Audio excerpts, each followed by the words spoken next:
വിമാന അപകടം നടന്ന സ്ഥലത്ത് നിന്ന് ഒരു മൃതദേഹം കൂടി കണ്ടെത്തി. അപകടത്തിൽ മരിച്ചവരുടെ DNA പരിശോധനാ നടപടികൾ അതിവേഗം പുരോഗമിക്കുന്നു. മലയാളി നഴ്സ് പുല്ലാട്ടിലെ രഞ്ജിതയുടെ സഹോദരൻ രതീഷ് അഹമ്മദാബാദിലെത്തി DNA സാമ്പിൾ നൽകി. അതേസമയം അപകടത്തിൽ 4 MBBS വിദ്യാർത്ഥികൾ കൊല്ലപ്പെട്ടെന്ന് BJ മെഡിക്കൽ കോളേജിലെ വിദ്യാർത്ഥി സംഘടന അറിയിച്ചു. അഹമ്മദാബാദിൽ നിന്ന് ഈ ദുരന്ത മണ്ണിൽ നിന്ന് വിഷ്ണു സുരേഷ് തത്സമയം ചേരുന്നു. പറയൂ വിഷ്ണു, ഇന്നൊരു മൃതദേഹം കൂടി കിട്ടിയത് എവിടെ നിന്നാണ്? കാര്യം ഇപ്പോഴും ആളുകളെ കാണാതായി എന്നുള്ള പരാതികൾ ഉയരുന്നുണ്ടോ?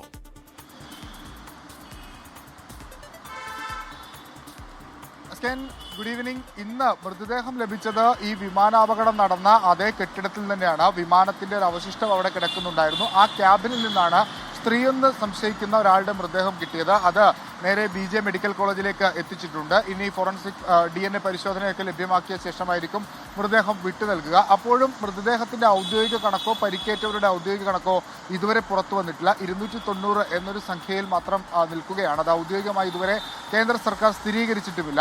കേരളത്തെ സംബന്ധിച്ചിടത്തോളം പുല്ലാട് മരിച്ച ഈ രജിതയുടെ സഹോദരൻ ഇന്ന് BJ മെഡിക്കൽ കോളേജിലെത്തി രക്തസാമ്പിൾ നൽകിയിട്ടുണ്ട്. 48 മുതൽ 72 മണിക്കൂർ വരെയാണ് DNA പരിശോധനാ ഫലം വരാൻ എടുക്കുന്ന സമയം.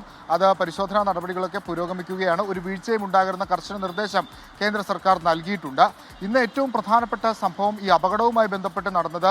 ഈ അപകടത്തിൽ ഈ ഫ്ലൈറ്റിന്റെ ഒരു ഭാഗം ആ ഹോസ്റ്റലിന്റെ മുകൾ വശത്ത് തങ്ങിയിരുന്നിരുന്നു. ഇന്നത് 2 ക്രെയിൻ ഉപയോഗിച്ച് ഉയർത്തി താഴെ എത്തിച്ചിട്ടുണ്ട്. അത് ഈ അന്വേഷണവുമായി ബന്ധപ്പെട്ട ഏറ്റവും നിർണായകമായ നടപടിയാണ്.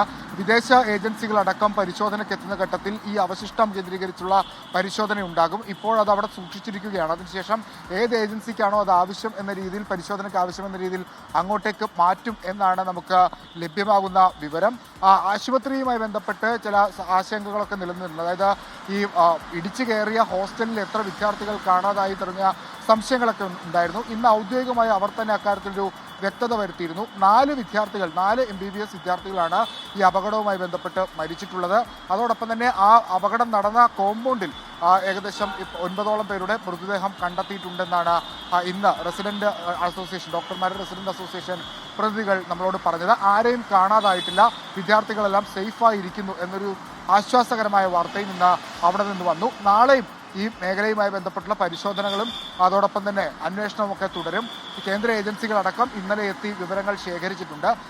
ഈ വിദേശ സംഘടനകൾ, വിദേശ ഏജൻസികളൊക്കെ ഇന്നും നാളെയുമായൊക്കെ എത്തും എന്നാണ് ലഭ്യമാകുന്ന വിവരം. മറ്റ് ഈ അനൗദ്യോഗിക ഈ കണക്കിൻ്റെ കാര്യത്തിൽ മാത്രമാണ് ഒരു വ്യക്തത കുറവുള്ളത്. അത് ഒരുപക്ഷെ ഈ DNA പരിശോധനാ ഫലമൊക്കെ അവസാനിപ്പിച്ചല്ലേ, അതിൻ്റെ പരിശോധനാ ഫലമൊക്കെ പൂർത്തിയായ ശേഷമായിരിക്കും ഒരു ഔദ്യോഗിക കണക്ക് കേന്ദ്ര സർക്കാർ പുറത്തുവിടുക. ഇന്ന് എയർ ഇന്ത്യയുടെ ഭാഗത്ത് വന്ന ഒരു നടപടി 25 ലക്ഷം രൂപ ഈ കൊല്ലപ്പെട്ട ആളുകളുടെ കുടുംബത്തിന് നൽകാൻ അവർ തീരുമാനിച്ചിട്ടുണ്ടായിരുന്നു. അതായത് നേരത്തെ 1 കോടി രൂപ നൽകാൻ തീരുമാനിച്ചു. അതിന് പുറമെയാണ് ഈ 25 ലക്ഷം രൂപ നൽകുന്നത്. എല്ലാ സഹായങ്ങളും ഇവർക്ക് ഉണ്ടാകും എന്ന് എയർ ഇന്ത്യ ഉറപ്പിച്ച് പറയുകയും ചെയ്യുന്നു. Okay, thank you Vishnu Suresh.